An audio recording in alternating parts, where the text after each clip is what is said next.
Good morning বন্ধুরা, আবারও আমার আরেকটি নতুন ভিডিও তোমাদের সকলকে স্বাগত। আশা করছি ভিডিওটি খুব সুন্দর হতে চলেছে, তোমরা সবাই সঙ্গে থেকো। তো বড় সোনাকে ঘুম থেকে তুলে রেডি করে দিয়েছি স্কুলের জন্য। ওকে স্কুলে পাঠিয়ে দেওয়ার পর আমি পুরো বাড়িটা পরিষ্কার করলাম, পুরো ঘর দালান ঝাড় দিয়ে মুছে পরিষ্কার করে জামা কাপড় কেচে বাসন মেজে আর ড্রেসটা চেঞ্জ করে এখন বসে পড়েছি পুজো করতে। তো ছোটো সোনা এখনও ঘুমাচ্ছে, সেই জন্য ঝটপট করে সব কাজগুলো কমপ্লিট করে নিচ্ছি আমি। তারপরে আবার গুরুদেবের সিংহাসনের নিচে ভীষণ পরিমাণে ধুলো পড়েছিল। গুরুদেবের সিংহাসনের নিচটা পরিষ্কার করলাম, ভালোভাবে গুরুদেবের পিকচারগুলো সব মুছে গুছিয়ে দিয়ে তারপরে আবার আমি বসে পড়েছি পুজো করতে। হ্যাঁ, তারপরে আবার দুটো ফুলও তুলে নিয়ে এলাম গাছ থেকে। ফুল টুল তুলে নিয়ে আসার পর গুরুদেবকে সেবাটা আমি দিয়ে দিচ্ছি। তো ঘুম থেকে তো উঠেছি অনেকক্ষণই, এখন একটু খিদে পাচ্ছে, সেই জন্য একটু চা বসিয়ে দিয়েছি। এখন একটু হচ্ছে আমার চা, আর আমাদের ডেলিকার ডেলি তো রচাই হয়, আমরা দুধ চা খাই না, ডেলিকার ডেলি রচা খাই, আদা দিয়ে চাই খাই, সেই জন্য আদা দিয়েই একটু চা বানিয়ে নিচ্ছি। আর এই গরম যা পড়েছে, সকাল থেকে তো পুরো ঘেমে স্নান করে যাচ্ছি, ভীষণ পরিমাণে গরম, যেন মনে হচ্ছে পুরো আলু সেদ্ধর মতো সেদ্ধ হয়ে যাচ্ছি। তারপর আবার ছোটো সোনা ঘুম থেকে উঠে পড়েছিল, ওকে একটু মুখটা ধুইয়ে দিলাম, ধুইয়ে দিয়ে নিয়ে আমি এবার চাটা খাচ্ছি। চাটা আবার ভীষণ পরিমাণে ঠান্ডা হয়ে যাবে যদি আমি দেরি করি, সেই জন্য ছোটো সোনাকে ঝটপট মুখটা ধুইয়ে দিয়ে চাটা আমি খেয়ে নিচ্ছি। তারপরে ছোটো সোনার জন্য একটু গুলে নিচ্ছি আমি ছাতু, ওকে ছাতু খাওয়াবো। সকালে ডেলিকার ডেলি আমি ছাতুই খাওয়াই, কেননা ছাতু পেটে অনেকক্ষণ থাকে। দেখতেই পাচ্ছ বন্ধুরা কীরকমভাবে পা ছুঁড়ছে, ও যেটা বলে ওর কথা শুনতে হয়। ওর গলায় যে কাপড়টা দিয়েছি ওটা দিতে বারণ করছিল, আমি সেটা বুঝতে পারছিলাম না। যখন কাপড়টা ফেলে দিলাম তারপরে চুপচাপ খাচ্ছিল, মানে ও যেটা বলে ওর কথাটা শুনতে হয়, না হলে তো ও হাত পাই ছোঁড়ে।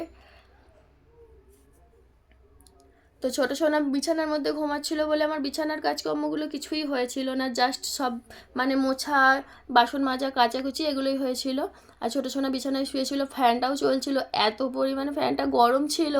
আসলে আমি তো ছোটো সোনা ঘুম থেকে ওঠার পরে ওকে ব্রাশ করিয়ে খাইয়েই আর ফ্যানটা মুছতে গিয়েছিলাম, সেই জন্য ফ্যানটা ভীষণ পরিমাণে গরম ছিল, সারা রাত্রি চলেছে। তারপর আমি এই যে খাটের ডাঁশাগুলো মুছে নিচ্ছিলাম। গরমের সময় ফ্যান চলে আরও বেশি বেশি খাটগুলো নোংরা হয়। আর এই যে ডাঁশা মানে খাটের চূড়াগুলো, এই বড় সোনা যখন ছোট ছিল তখন রং পেন্সিল নিয়ে এগুলোই ঘষে দিত, আমি অনেকটা মুছে মুছে তুলে দিয়েছি, তার সত্ত্বেও এখন ওই যে হালকা হালকা ব্লু ব্লু রয়েছে, আকাশি আকাশি রয়েছে, এগুলোই রং পেন্সিল দিয়ে বড় সোনা ঘষে নোংরা করে দিয়েছিল। কি করব, ছোট করে ফেলেছে। তারপরে আমি আস্তে আস্তে পরিষ্কার করতে মুছতে মুছতে অনেকটা উঠে গেছে, এখন হালকা হয়ে গেছে আর কি। তো পুরো খাটটা ভালোভাবে মুছে নিচ্ছি আমি। তারপরে ধূপ প্রদীপ এই দিকটায় জ্বলে বলে দেয়ালটাতেও একটু ময়লা মতো ধুলো মতো লেগেছিলো, দেয়ালটাও একটু মুছে দিলাম। দেওয়ার পর বিছানার চাদরটা বাইরে নিয়ে গিয়ে ভালো করে ঝেড়ে নিয়ে এসে আর বিছানায় বিছাচ্ছি, কেননা যেহেতু ফ্যানটা পরিষ্কার করেছি, ফ্যানের নোংরাগুলো পুরোটা বিছানার মধ্যে পড়ে গেছে, সেই জন্য বিছানার চাদরটা ভালো করে তুলে নিয়ে গিয়ে বাইরে থেকে ঝেড়ে নিয়ে এসে তারপরে আবার ভালোভাবে গুছিয়ে দিচ্ছি। আর আমার বিছানার চাদর তো বেশিক্ষণ ভালো থাকে না, দুই মেয়ে উঠে নাচানাচি করে, তারপর প্লাস বিছানার মধ্যে পলিথিন বেছানো আছে, ছোটো সোনা বাথরুম করে ফেলে বলে, সেই জন্য সবসময়ই বিছানার মধ্যে পলিথিনটা আমার বেছানো থাকে। আর পলিথিন বেছানো থাকলে বিছানার বেড কভারগুলো একটু হড়কেই যায়, তোমাদের যাদের ঘরে বিছানার মধ্যে পলিথিন বেছানো আছে তোমরা জানবে। আমাদের ছোটো সোনা ছোটো বলে এখন পলিথিনটা বেছানো থাকে, আর বিছানার চাদরটা একটু হড়কে যায়, সেই জন্য ভালোভাবে গুঁজে দিতে হয়। সাইড থেকে বিছানার বেড কভারগুলো ভালোভাবে পরিষ্কার করে গুঁজে দিলে তাহলে থাকে আর নেমে যায় না। আর এই বালিশগুলো আমরা মাথায় দিই না কেউই, বড়বাবুও বালিশ মাথায় দেয় না আর আমিও বালিশ মাথায় দিই না, বালিশগুলো জাস্ট রয়েছে ছোটো সোনা দোল্লায় শোয়, দোল্লায় দেওয়ার জন্য। কাপড়ের দোল্লা তো অনেকটা ভেতরে ঢুকে যায়, বালিশগুলো দিয়ে শোয়ালে অনেকটা হালকা থাকে, মানে ভাসাই থাকে। তারপরে সব যে বাসি জামা কাপড়গুলো ধুয়েছিলাম সেইগুলোই মিলে দিচ্ছি। রাস্তাটার মধ্যে এত রোদ্দুর, আমি তো খালি কোনো রকমের জামা কাপড়গুলো দিয়ে ঘরের মধ্যে ঢুকে যেতে পারলেই বাঁচি। দেখতেই পাচ্ছ রোদ্দুরে পুরো মানে আলো আলো হয়ে গেছে। তো প্রায় আমার সব জামা কাপড়গুলো দেওয়া হয়ে গেছে, জাস্ট ছোটো সোনার একটা কাঁথা ছিল আর আমার নাইটিটা ছিল, সেই জন্য তাড়াতাড়ির মধ্যেই আমার দেখা হয়ে গেল। তারপরে আমি বসে পড়েছি এই যে সবজি কাটতে, যতটা তাড়াতাড়ি কাজগুলো কমপ্লিট করতে পারবো ততটাই তাড়াতাড়ি বাঁচি, কেননা যত বেলা বাড়ছে তত গরম বাড়ছে, ভীষণ পরিমাণে গরম। আর আমি যতই তাড়াতাড়ি করার চেষ্টা করি না কেন আমার একটু লেটই হয়ে যায়। তো আমি মোটামুটি সব রকম সব সবজি করতে পারি। অনেকেই এঁচোড়, মোচা, চালতা এসব করতে পারে না, কিন্তু আমি সব কিছুই করতে পারি।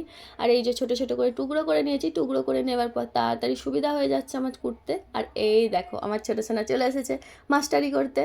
ওই যে নিয়ে হাতে করে দেখছে, ঘাঁটছে। ওর তো আর কি কাজ, ওই সমস্তই কাজ। আমি যেই কাজটা করি ওকেও সেই কাজটাই করতে হয়। তো আমি সব সবজিগুলো ভালোভাবে কেটে নিচ্ছি।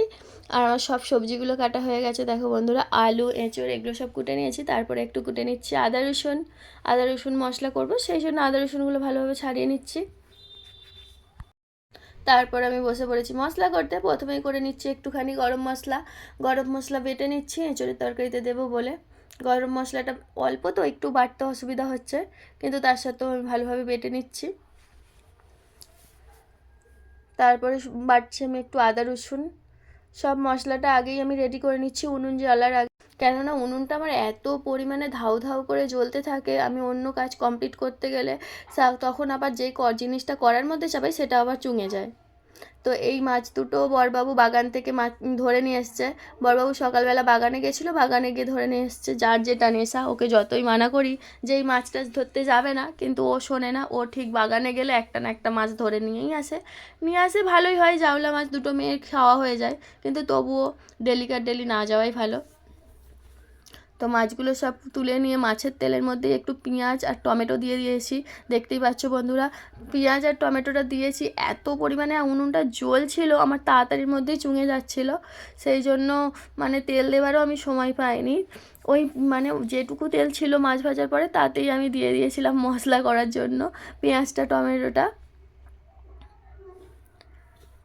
এখন একটু তেল দিয়ে দেবো, কেননা পুরোটা মশলা ভাজতে হবে ভালোভাবে। তেল বেশি ছিল না, অল্পটু যেটুকু মাছ ভাজার তেল ছিল সেটাকেই আমি দিয়ে পেঁয়াজটা চাপিয়ে দিয়েছিলাম। এত পরিমাণে উনুনটা জ্বলছিল, আমি সামলাতে পারছিলাম না, কি করব না করব ভেবে পাচ্ছিলাম না। মাঝে মাঝে এত উনুনটা জ্বলে আমি মানে সামলাতেই পারি না। তারপরে এই যে আগে থেকে সেদ্ধ করে রাখা এঁচোড়টা মশলার মধ্যে দিয়ে দিলাম। প্রথমে একটু পেঁয়াজ টমেটো ভেজেছি, ভাজার পর তার উপরে আদা রসুন জিরার মশলাটা ভেজে নিয়ে এই সেদ্ধ করে রাখা এঁচোড়টা সেটা দিয়ে দিলাম। আসলে গ্যাস হলে বাড়ানো যায় কমানো যায়, যেহেতু উনুন তো মাঝে মাঝে আমি সামলাতে পারি না, ধাউ ধাউ করে জ্বলে ওঠে। তো তারপরে আমি একটু হলুদ গুঁড়ো লঙ্কা গুঁড়ো দিয়ে ভেজে নিচ্ছি। ভালোভাবে ভেজে নেওয়ার পর মাংসের মতো আর কি একটু কষে নিয়েই আমি এরকমভাবে রান্নাটা করি। তোমরা কেমন করে করো প্লিজ আমাকে একটু কমেন্টে জানিও, আমিও তাহলে নতুনভাবে শিখতে পারবো। তো প্রায় আমার এঁচোড়ের তরকারিটা হয়ে গেছে। তো এর মধ্যে একটু গরম মশলা যেটা বেটে রেখেছিলাম আগে, সেই গরম মশলাটা একটু অ্যাড করে দেবো, দিয়ে আর নামিয়ে নেবো। দেখতেই পাচ্ছ পুরো সেদ্ধ টেদ্ধ কমপ্লিট, নামিয়ে নেব। তারপরে দুই মেয়েকে স্নান করিয়ে খাইয়ে শুইয়ে দিয়েছি। তারপরে আমাদের এই যে থালাগুলো একটু ধুয়ে নিচ্ছি, ধুয়ে নিয়ে খেতে বসবো। মানে বড়বাবুর প্রথমে ভাতটা বেড়ে দিয়েছি, তারপরে আমার ভাতটা বেড়ে নেব।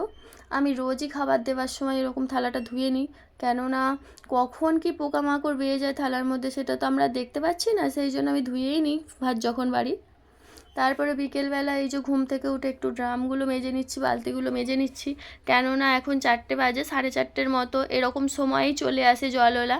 সেই জন্য ড্রামগুলো ভালোভাবে মেজে পরিষ্কার করে নিচ্ছি। জলওলা আসে একদিন ছাড়া, তো একদিন ছাড়াই আমি এই ড্রামগুলো যে ফাঁকা হয়ে যায় পরিষ্কার করে মেজে নিয়ে পুকুর ঘাট থেকে ধুয়ে আনি। আবার জল দিতে আসে যখন, তখন ওই জল দিয়ে আরেকবার ধুয়ে নেওয়ার পর তারপরেতে জল রাখি। তো ড্রামগুলো আমার সব প্রায় মাজা হয়ে গেল। এই দেখো জল দিতে চলে এসেছে। এরকমভাবেই আমাদের এখানে যে কেনা জলগুলো হয় ড্রামে 20 লিটারের যে জলগুলো, সেগুলো এরকম ড্রাম ভর্তি করে নিয়ে এসে পাড়ায় বিক্রি হয়। আর আমাদের এখানে পুরো পাড়াটা এই জলই খায়, কলের জল টিউবওয়েলের জল কেউ খায় না। তারপরে আমি এই যে বসে পড়েছি জামা কাপড়গুলো গোছাতে। এই বড়বাবুর প্যান্টটা না, এই সেই মায়েদের বাড়ি গিয়েছিলাম তারপর থেকে কেচে ওপর ঘরেই পড়েছিল। আমি তো একা মানুষ, যেদিকে না দেখি সেদিকেই সেই কাজটা পড়ে থাকে, আর আমার খেয়াল ছিল না এই প্যান্টটা তোলার জন্য। কাচা পরিষ্কার করারই ওপরে পড়েছিল, আর একটুকু আমার মনেই ছিল না যে এই প্যান্টটাকে আমাকে গুছিয়ে তুলতে হবে। ছাদের মধ্যেই পড়েছিল। আজকে বড়বাবু বলছে আমার নতুন প্যান্টটা তুলো নেই। আমার তো মনেই ছিল না তুলবো বলে। তারপরে নতুন প্যান্টটা গুছিয়ে দেওয়ার পর আমাদের এই জামা কাপড়গুলো গুছিয়ে দিচ্ছি। আমার তো সানের শাড়িটা আজকে আমি আমাদের দালানের মধ্যেই দিয়ে দিয়েছিলাম, কিন্তু দালানের মধ্যেও আমার শুকনো হয়ে গেল। দেখলাম এত গরম, তাড়াতাড়ি সব জিনিসপত্র শুকনো হয়ে যাচ্ছে, আমরা মানুষটাই যেন মনে হচ্ছে শুকনো হয়ে যাচ্ছি, গলা টলা শুকনো হয়ে যাচ্ছে ভীষণ পরিমাণে। তো সব জামা কাপড় আমি ভালোভাবে গুছিয়ে নিচ্ছি, গুছিয়ে নেওয়ার পর জায়গা মতো রেখে দেবো। আর এই দেখো আমার ঠান্ডা মেয়ের কাণ্ড দেখো, এত ঠান্ডা যে ধরে রাখা যায় না, কীরকম করছে দেখছো, দোলার মধ্যে উঠে পড়ে যাবে কোথায়।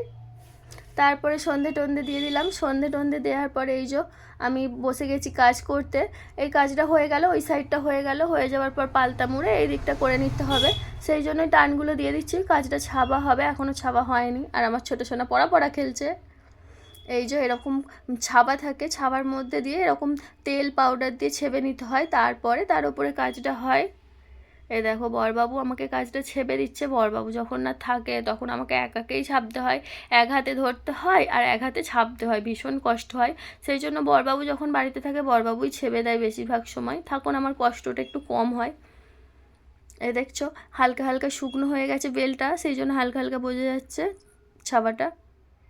আর এখন ছেপে নিচ্ছি একটা বড় বুটি, মানে এটা হচ্ছে ওড়না, লেহেঙ্গার যে ওড়না হয় না, সেই লেহেঙ্গার ওড়নাটা ওই সাইডটা হয়ে গেছে, আবার এই সাইডটা হচ্ছে। অনেক তো বড় কাজটা মুড়ে মুড়ে করতে হয়। আর এই দেখো ছাবার পরে এরকম দেখতে লাগে, তারপরে এর ওপরে কাজ হয়।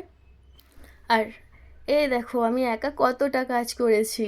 বরবাবু কাজটা ছেপে দিয়ে বাজারে গেছিলো 7টার সময়, বাড়ি ফিরলো 9:30টার সময়। না হলে বরবাবু থাকলে পুরো কাজটাই কমপ্লিট হয়ে যেত। আর আমি একাই অনেকটা কাজ টেনে ফেলেছি। আজকে রান্না নেই, আজকে রাম ঠাকুরতলায় ভোগ খাওয়াবে, সেখানেই যাব খেতে, সেই জন্য কাজটা আমি পুরোটাই টেনে করলাম। তো এখনকার মতো এতটুকুই। গুড নাইট বন্ধুরা।